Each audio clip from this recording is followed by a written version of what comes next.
Bonjour à tous, on se retrouve pour un nouveau guide d'achat sur la chaîne Texama, cette fois-ci pour parler cartes graphiques. Ça faisait un petit moment que je n'en avais pas fait parce qu'évidemment, énormément de cartes graphiques sont sorties au niveau des RTX 4000 ou même chez AMD avec les RX 7000. Maintenant, je pense que c'est un bon moment pour acheter des cartes, surtout au-dessus de 600 euros parce que tout est à peu près sorti. Il y a peu de chances qu'il y ait une carte graphique qui sort au-dessus de 600 euros dans un temps raisonnable qui en vaudra vraiment la peine. Donc, pour moi, ça vaut totalement la peine d'en acheter une maintenant, si vous voulez faire une nouvelle config ou juste mettre à jour votre carte graphique. Pour ceux, par contre, qui sont entre 300 et 600 euros, je dirais, il y a des cartes graphiques milieu de gamme qui arrivent. Notamment, nous avons des rumeurs sur les RTX 4060 ainsi que les RX 7600. Oui, on a des rumeurs sur les RX 7600, mais pas les 7800 ou 7700. Donc ça, c'est très étrange. Donc c'est pour ça que je dis que ça vaut plus la peine d'attendre pour le milieu de gamme. On ne sait pas ce que donnent ces cartes, honnêtement. Peut-être qu'elles seront mauvaises, mais ça vaut la peine d'attendre juste pratiquement 2 petits mois. Peut-être un peu plus d'un mois. Je ne sais pas quand elles sortent exactement, mais vous pouvez attendre un petit peu. Oh, stop, stop, stop, stop. Ici Aurélien du futur qui fait l'édition de cette vidéo. Il y a des news qui commencent à sortir comme quoi il y aurait d'autres cartes AMD, milieu de gamme qui pourraient sortir. Donc en réalité, le budget de 300 à 600 euros que je dis, ce serait plutôt 300 à 800 euros en toute logique. Parce que la 7800 XT, si elle existe, arriverait juste en dessous des 800 euros certainement. Vu que la 7900 XT est à peu près un peu plus de 800 euros. Et du coup, les autres cartes suivraient derrière. Donc, si vous devez acheter une carte entre 300 et 800 euros, vous devriez peut-être attendre. Pour les autres, voici les recommandations. Si vous ne pouvez vraiment pas attendre toutefois, je vous montrerai quand même des références qui sont entre 300 et 600 euros. Je vous montrerai quelques cartes pour acheter et il y en a des très bonnes à cette gamme de prix. Et sinon, pour ceux qui sont en dessous de 300 euros au niveau budget, honnêtement, il n'y a rien d'intéressant qui va certainement sortir avant de très nombreux mois. Et on ne sait même pas si ça va être réellement intéressant. Parce que la dernière fois que des cartes graphiques sont sorties en dessous de 300 euros, c'était la 3050, mauvaise, RX 6500, mauvaise, et la 6400, mauvaise aussi. Et du coup, à l'heure actuelle, il y a quelques cartes qui ont diminué de prix en dessous des 300 euros qui, elles, en valent la peine. Et je suis pratiquement sûr, honnêtement, que on ne verra pas quelque chose d'intéressant, même dans 6 mois, à cette gamme de prix-là. Donc, si vous devez acheter en dessous de 300 euros, ça vaut quand même la peine de le faire maintenant. Et je dirais pas forcément d'attendre. Du coup, on va commencer des cartes graphiques les moins chères possibles jusqu'au plus cher possible. Et vous aurez une table des matières dans la description ainsi que sur la barre de lecture. Comme ça, vous pouvez sauter directement vers la gamme de prix qui vous correspond le mieux. Aussi, très important, alors cette vidéo n'est pas sponsorisée, donc toutes les marques que je vous montre autre chose, ce n'est pas sponsorisé, ainsi que les sites de vente. Toutefois, je mettrai des liens affiliés Amazon si vous voulez soutenir la chaîne pour les quelques cartes graphiques qui sont intéressantes d'acheter justement sur Amazon. Si une carte n'est pas intéressante d'acheter sur Amazon, je ne vous mettrai tout simplement pas de lien dans la description. Donc si vous ne voyez pas un lien pour une des cartes que j'ai pourtant recommandées sur Amazon, c'est parce que tout simplement je trouve qu'il vaut mieux l'acheter sur une autre plateforme. Je vais vous montrer en général où c'est le moins cher sur quel site de vente, mais tenez compte que vous pouvez aussi trouver des sites de vente en Espagne ou en Allemagne qui pourront même encore faire ces cartes pour moins cher que ça. Donc ça vaut la peine de regarder un petit peu partout sur le web si vous pouvez trouver des meilleures offres tout simplement. Là je vous montre plus quelle carte vous devrez acheter pour à peu près un certain budget. Du coup, sans plus tarder, on commence avec les cartes graphiques les moins chères, celles en dessous de 200 euros. Là, honnêtement, il n'y a rien d'intéressant au niveau des cartes graphiques neuves. Elles ne sont pas du tout intéressantes pour leur prix et les performances qu'elles donnent. Donc moi, ce que je vous dis ici, c'est d'acheter tout simplement une carte graphique d'occasion. Donc là, j'ai fait une petite recherche pour une GTX 1660 Super. Il y en a quelques-unes à 140 euros, 150 euros. Ça vaut la peine pour ce prix-là, selon moi, surtout vis-à-vis du fait que si vous voulez acheter une carte graphique neuve pour ce prix, vous aurez une RX 6500 au mieux. Et elle est moins performante. Elle a que 4 Go de GDDR6. Et si vous la mettez sur une carte mère en PCI Express 3.0, elle est très mauvaise. Donc oui, GTX 1660 Super, 1660 Ti aussi. Ça vaut la peine d'occasion. Très bonne carte. 6 Go de GDDR6. C'est le strict minimum, je dirais, en 2023 pour une carte graphique. Mais ça fera l'affaire vu que c'est de l'entrée de gamme. Donc ouais. Toutefois, tenez compte, alors là je montre eBay, mais il y a plein d'autres sites de vente d'occasion. Vous pouvez aller aussi sur des forums spécialisés tech. Ce que je vous dirais de faire toujours attention, c'est essayer de prendre des cartes que vous pouvez renvoyer à votre vendeur. Donc là, vous voyez, sur Amazon, c'est écrit retour refusé. Enfin, sur Amazon, sur eBay. Pour moi, c'est pas très bon ça, parce que ça veut dire peut-être que la personne n'a pas confiance forcément que la carte graphique sera bonne pour vous ou autre chose, ou peut-être qu'elle a des petits problèmes et qu'ils veulent éviter que vous puissiez la renvoyer. Donc, essayez de trouver un revendeur qui accepte les retours sur eBay en tout cas. Il y a la protection acheteur, donc ça aussi c'est très important. Quand vous recevez votre carte graphique que vous avez achetée sur eBay, testez-la pleinement. Testez-la en jeu pendant des heures. Regardez si tout tourne bien. Regardez les températures. Si tout va bien, ben c'est nickel. Donc n'hésitez pas à faire ça. Une autre carte aussi qui peut être intéressante, vous avez les RX 5700 XT. Toujours des très bonnes cartes. Vous avez 8 Go de GDDR6 et vous pouvez en trouver à 200 €. Maintenant, pour le souci de la durée de vie, oui, vous pourriez avoir peur au niveau du fait qu'elle a pu se dégrader avec le temps. Après, il y a beaucoup de mineurs de cryptocurrency qui souvent undervolt leur GPU. J'ai fait un tuto récemment dessus. Vous pouvez le voir dans le petit i au-dessus à droite normalement. C'est une technique où vous faites fonctionner votre carte graphique à un plus bas voltage. Du coup, elle a une meilleure durée de vie, elle chauffe moins et vous avez souvent plus de performance. Donc, grâce à cette technique, il y a certaines cartes graphiques qui ont pas mal tourné pour miner des cryptocurrencies qui se débrouillent en réalité encore pas trop mal. Donc, oui. Et encore une fois, il y a plusieurs vidéos qui ont été faites sur le sujet. Ça va encore. Mais je peux comprendre que vous auriez peur. C'est pour ça que vous pouvez aussi acheter une carte graphique neuve.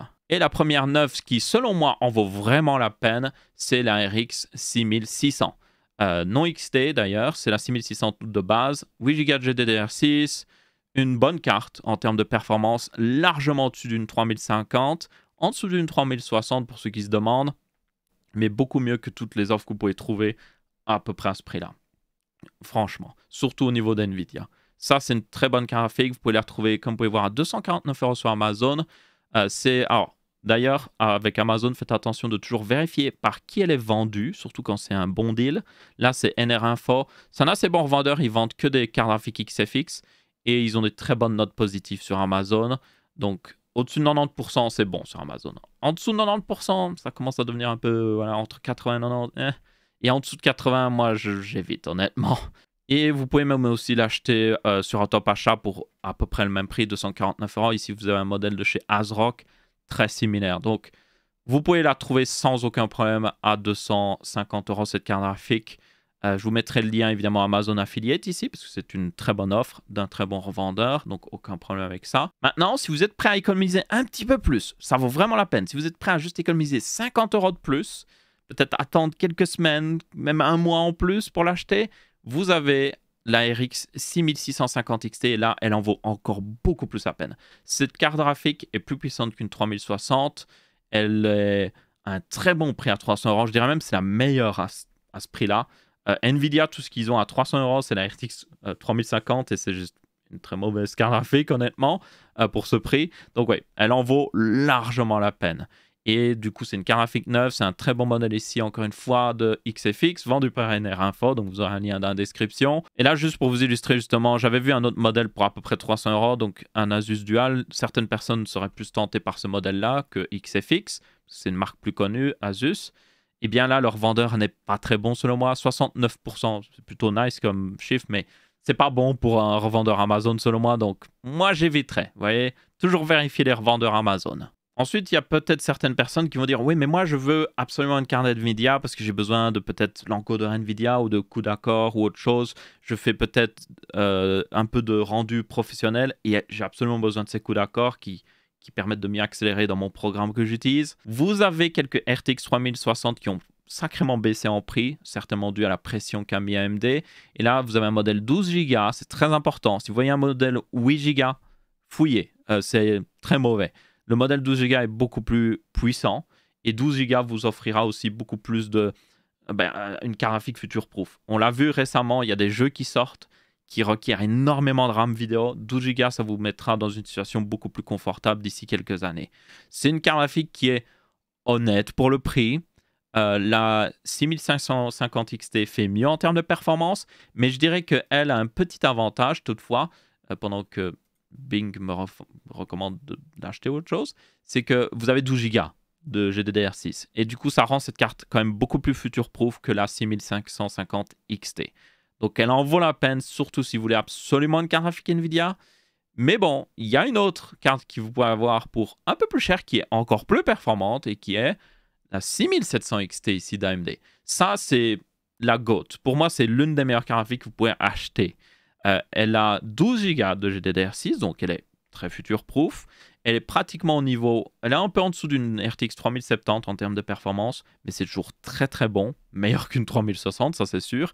Et vous pouvez l'avoir pour 400 €. Là, vous avez un modèle à 399 €, encore vendu par NR Info d'ailleurs. Donc oui, ça c'est une très bonne alternative. Maintenant, une autre carte graphique qui peut aussi en valoir la peine pour un peu plus cher, c'est la 6750 XT d'AMD, encore une fois. Et là, on a toujours, encore une fois, une offre de NR Info avec un modèle XFX. Elle est vendue 439 €. Le truc, c'est que la différence de performance entre une 6700 XT et 6750 XT n'est pas incroyable. Mais là, la différence de prix n'est pas non plus incroyable. Donc, elle en vaut autant la peine que la 6700 XT, honnêtement, pour ce prix-là. Donc, c'est plus genre, si vous avez les 40 € en plus à dépenser, mettez-les dedans, ça vaut la peine quand même. Elle est réellement un petit peu plus performante. Donc, autant prendre la carte qui est un petit peu plus performante si vous êtes dans votre budget. Si toutefois, vous pouvez vraiment pas la rentrer dans votre budget, la 6700 XT est très bonne aussi, encore une fois. Maintenant, je montre juste cette page pour montrer que oui, il y a des RTX 3070 que vous pourrez trouver vers 500 €. C'est à peu près le prix auquel ils étaient sortis, voilà un peu plus de 2 ans. Donc, pour certaines personnes, ils vont se dire « Oh, ça peut être une bonne offre ». Moi, je dirais non, pas forcément. Le problème avec la 3070, c'est qu'elle a 8 Go de GDDR6. Et en 2023... Le problème maintenant, j'ai encore vu des benchmarks qui sont sortis. Il y a des jeux qui commencent à ne plus avoir assez avec 8 Go de GDDR6. C'est surtout des jeux qui sont assez mal optimisés en réalité PC, on va être honnête. C'est des jeux qui ont été portés depuis les consoles sur PC et les développeurs n'ont pas pris le temps d'optimiser pour des cartes qui auraient 8 Go de GDDR6 ou même 6 Go. Donc, c'est un peu la faute des développeurs selon moi, quoi qu'il arrive, mais... c'est mieux de se protéger, vous, de vous dire « Oh, mais j'ai une carte qui est future-proof. » La 3070 n'est pas future-proof. Elle sera toujours très bonne maintenant et elle sera toujours très bonne pour les gens qui n'ont pas besoin de ces plus de 8 Go. Donc, si vous jouez à beaucoup de jeux qui ne viennent pas de console, ou en tout cas, vous n'en avez rien à faire, si vous jouez à surtout des jeux qui sont faits pour le PC, honnêtement, vous n'aurez aucun problème avec cette carte. Ok. Donc, elle en vaut quand même la peine pour certaines personnes, mais pour 523 € ici, c'est la moins chère que j'ai trouvée. C'est cher, c'est vraiment cher. Donc moi, je ne la prendrai pas juste pour le prix en réalité. Si vous êtes prêt à mettre un petit peu plus que le prix de la 3070, là, vous avez une carte graphique qui est beaucoup plus intéressante et qui est la RX 6800 XT. Elle est pas très loin d'une 3080 en termes de performance, donc c'est très bon, surtout pour son prix de 579 € ici. Vous avez 16 Go de GDDR6, donc là, vous êtes sans problème future-proof. Dans 3 ans, cette carte graphique portera toujours très bien. Elle tournera sans problème dans certains jeux qui seront mal optimisés au niveau RAM vidéo. Et vous pouvez l'avoir comme encore une fois pour 579 €. C'est un excellent prix. Et c'est toujours évidemment un modèle XFX vendu par NR Info. Vous pouvez quand même en trouver d'autres marques pour un peu plus de 600 €. Donc je tiens quand même à le préciser, si vous voulez vraiment pas un modèle XFX, il existe des alternatives. N'hésitez pas à chercher d'ailleurs là-dessus. Mais là, 579 €, très bon prix. Ensuite, on a une carte graphique qui est un petit peu complexe au niveau de la recommandation selon moi parce que en termes de pure performance brute, la RTX 4070 n'est pas une carte graphique intéressante pour son prix. La 6800 XT fait presque aussi bien pour moins cher, pratiquement 100 € moins cher. Donc oui, cette 4070, pure performance, vous la prenez pas forcément pour ça. Là, elle est vendue à son prix public conseillé d'ailleurs, ce qui est assez étonnant ces derniers temps avec les RTX 4000. C'est certainement dû au fait qu'en fait, elle se vend mal et que du coup, en fait, il y a plein de stocks de ces cartes graphiques et du coup, les prix n'augmentent pas. Si les revendeurs ont toujours du stock en général, ils ne s'amusent pas à augmenter les prix. Donc, c'est certainement dû à ça. Elle a quand même un intérêt. Je vais quand même être honnête, selon moi, elle a un intérêt. C'est l'intérêt au niveau du fait qu'elle consomme réellement pas beaucoup, cette carte. Elle consomme maximum 200 watts dans les jeux, comparé à la 6800 XT qui consomme pratiquement 300 watts. Et la carte que je vais montrer après qui consomme 300 et des watts, 320 watts. Ça fait une économie au fil du temps. Genre, moi en Belgique, c'est 40 centimes le kilowatt. 40 centimes. Je peux vous dire qu'à 40 centimes le kilowatt, en un an, cette carte graphique paye la différence de prix en termes de performance par rapport aux autres qui sont à peu près au même prix. Donc ça vaut la peine si l'électricité est vraiment chère pour vous. Ça vaut aussi la peine parce que c'est une carte graphique qui peut être très compacte et du coup pour les PC mini-TX. Si vous avez un PC mini-TX, ça peut être une bonne carte graphique avec quand même des bonnes performances pour la taille et surtout pour la consommation électrique. Donc je la recommanderais surtout pour ceux qui se préoccupent de la consommation, honnêtement. Ou si vous êtes dans un petit bureau, très petit bureau, et que ça chauffe facilement, mais comme elle consomme 100 watts de moins, c'est 100 watts de chaleur qui finira en moins dans votre pièce. Ça aussi, ça vaut la peine. Mais en termes de pure performance, non. 6800 XT, ou alors, on passe à la prochaine carte, qui est la 6950 XT. Là, c'est l'une des meilleures cartes graphiques que vous pouvez acheter au-dessus de 600 euros. C'est même, selon moi, la meilleure que vous pouvez acheter pour 600 euros. Et c'est dû au fait qu'elle est très performante. Elle bat largement une 4070. Elle est même très proche d'une 4070 Ti qui vaut 200 euros en plus. Elle est vraiment pas chère à 679 euros. Vous avez 16 Go de GDDR6, ce qui la rend très peu future-proof. Le seul problème de cette carte, honnêtement, c'est juste sa consommation. 320-330 watts de consommation. Voilà, vous devrez avoir quand même un boîtier bien ventilé pour être sûr. Si vous n'avez rien à faire par contre de la consommation, c'est la meilleure carte graphique que vous pouvez acheter à cette gamme de prix. Ensuite, nous avons la 7900 XT de chez AMD. C'est pas une mauvaise carte, elle est juste à un mauvais prix encore. Elle a pas mal baissé de prix, donc là vous avez un modèle, comme vous pouvez voir dessus, XFX, c'est le modèle Founder Edition techniquement de chez AMD, Founder Edition. Et elle est vendue encore une fois par NR Info. 859 euros. 859 euros, c'est un prix pas mal pour cette carte. Maintenant, la 6950 XT est moins performante, évidemment, mais elle fait mieux pour le prix. Vous voyez, vous en avez plus pour l'argent que vous mettez. Donc, 7900 XT, ça peut en valoir la peine si vous avez le budget de toute manière. Vous ne pouvez pas upgrade d'autres parties de votre PC. Ou si c'est votre budget, de toute façon, quoi qu'il arrive, ça peut en valoir la peine. En plus, très future-proof avec 20 Go de GDDR6. X d'ailleurs, il me semble, oui, c'est la GDDR6 toujours avec AMD. Donc ouais, c'est une bonne carte. Mais moi, j'achèterais pas au-dessus de maximum 950 euros. Au-dessus de 950 euros, ça ne vaut vraiment plus la peine. À 850 euros, ça va, c'est pas mal. Même si la 6950 XT, encore une fois, fait vraiment pas mal aussi. Elle a aussi un meilleur TDP à 300 watts, donc elle consommera un peu moins que la 6950 XT. Mais elle consomme quand même pas mal. Et maintenant, on arrive au Big Boss, la carte graphique ultra haut de gamme que je recommande le plus, et c'est tout simplement la RX 7900 XTX de chez AMD. C'est une carte graphique très performante. Elle passe largement au-dessus d'une 4080. Vous avez 24 Go de GDDR6, donc là, vous êtes future-proof EF, et vous pouvez l'avoir pour la mode XOM de 1099 euros. C'est une carte ultra haut de gamme, hein. C'est un prix ultra haut de gamme. Mais il faut le savoir, pour son niveau de performance, et le prix que vous payez, elle est en réalité pas trop mal. Si vous avez le budget, évidemment. La meilleure, toutefois, restera toujours en termes de prix-performance. Hein. Cette 7900 XTX est plus performante que toutes les cartes que j'ai montrées avant, évidemment. Mais si vous cherchez le meilleur prix-performance, c'est la 6950 XT, pour ceux qui se demandent. Mais celle-là, au moins, si vous avez le budget, si vous avez de toute façon amélioré déjà le reste de votre PC, vous avez absolument ce budget-là, allez-y, c'est une excellente carte graphique. Je l'utilise dans mon PC personnellement et j'en suis très content. Et comme j'ai dit, celle-là, elle est assez future-proof. Elle consomme quand même pas mal, 355 watts de TDP. Vous pouvez l'optimiser, ce TDP. Vous pouvez, par exemple, l'undervolter et tout ça. Et vous pourrez quand même récupérer pas mal derrière. Maintenant, il y a la 4080 qui en réalité quand même vraiment baissé énormément de prix ces derniers temps. Elle est toujours trop chère. Hein. Selon moi, elle est toujours beaucoup trop chère. Elle devrait être vendue genre 1000 euros maximum. Mais elle a quand même baissé de prix.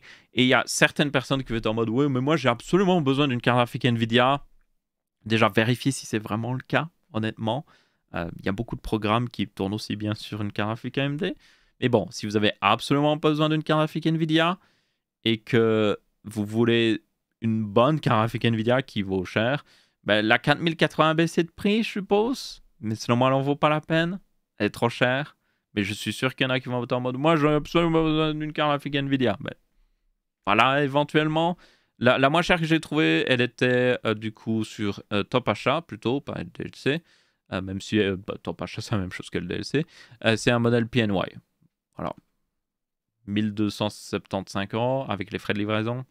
C'est cher, c'est vraiment cher. Prenez une 7900 XTX, honnêtement. Et puis on en arrive à la RTX 4090. Pourquoi je l'inclus au final dans ce guide d'achat?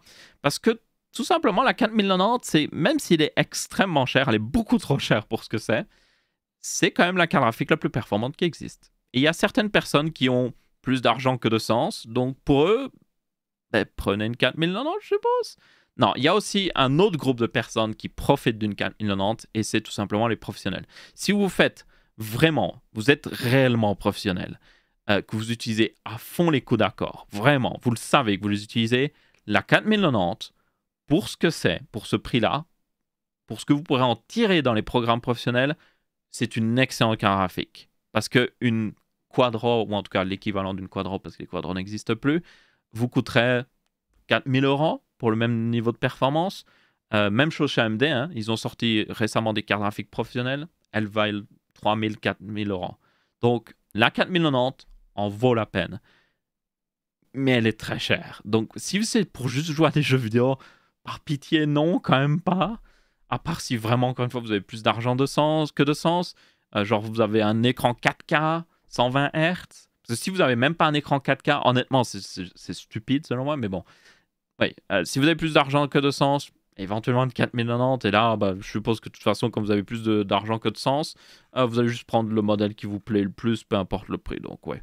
Yep, ma foi, vous faites comme vous voulez. Et voilà, c'est toutes les cartes graphiques que je recommande pour ce guide d'achat. Est-ce qu'il y en a une que vous n'avez pas vue dans ce guide d'achat et que vous n'êtes pas content? Ben, dites-le dans les commentaires. Peut-être que j'en ai oublié une, mais selon moi, ben, c'est toutes les cartes graphiques qui en valent vraiment la peine. Il y en a beaucoup de chez AMD, oui, je sais, parce que selon moi, AMD en vaut plus la peine.